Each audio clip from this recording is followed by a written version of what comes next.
पूर्वी चंपारण जिला के मोतिहारी राजद कार्यालय में प्रेस वार्ता का आयोजन किया गया, जिसमें डबल इंजन सरकार पर करारा प्रहार किया गया।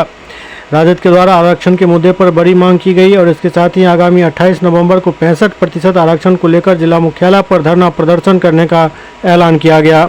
इस दौरान पूर्वी चंपारण जिला महासचिव सुरेश सहनी और मीडिया प्रभारी जावेद ने कहा कि अगर कोर्ट ने आरक्षण के मामले को निरस्त कर दिया तो निश्चित तौर पर हम सरकार से मांग करते हैं कि तुरंत कैबिनेट में एक नया प्रस्ताव लाइए, उसको तुरंत मंजूर कीजिए और आरक्षण को 65% तक बढ़ाया जाए। तो हमारे माननीय नेता तेजस्वी यादव जी और गरीबों के मसीहा लालू प्रसाद यादव जी के निर्देशानुसार हम लोग यहाँ बैठे हैं और आप लोगों के साथ प्रेस वार्ता इसलिए कर रहे हैं कि गरीबों, आदिवासियों, पिछड़े, अति पिछड़ों, शोषित लोगों तक आपके द्वारा हमारी बात, हमारे नेता की बात पहुंच सके। 500 करोड़ रुपया लगा करके जातीय जनगणना कराया गया, इसलिए कि हम लोग जो दबे कुचले लोग हैं उनको हम लोग अपना आरक्षण दे करके उनको ऊपर उठाने की कोशिश करें।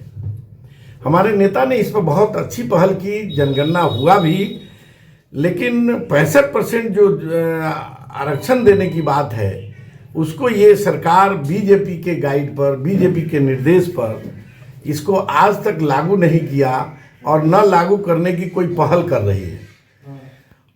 28 तारीख को इसी विषय पर हम लोग धरना और प्रदर्शन कर रहे हैं पूरे बिहार में।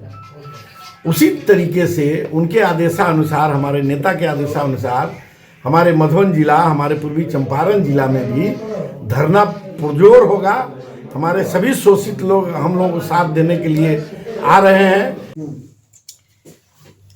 आज जो प्रेस कॉन्फ्रेंस हम लोग बुलाए हैं उसका मुख्य उद्देश्य है कि महागठबंधन की सरकार जो थी उसमें हमारे नेता तेजस्वी यादव जी उप मुख्यमंत्री थे।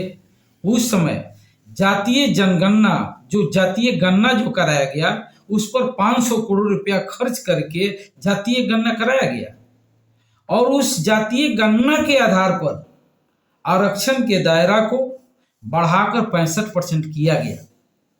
नीतीश जी उस समय मुख्यमंत्री थे और ये किए, लेकिन आज भारतीय जनता पार्टी के साथ चले गए हैं और भारतीय जनता पार्टी के इशारे पर वो इस 65% आरक्षण को लागू करने में आनाकानी कर रहे हैं।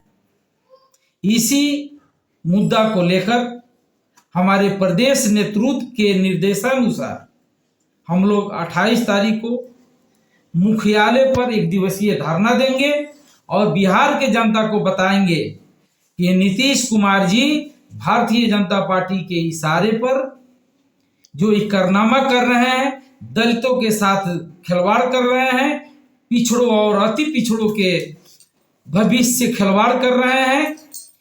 इसी मुद्दा को लेकर हम लोग एक दिवसीय धरना मुख्यालय पर देंगे।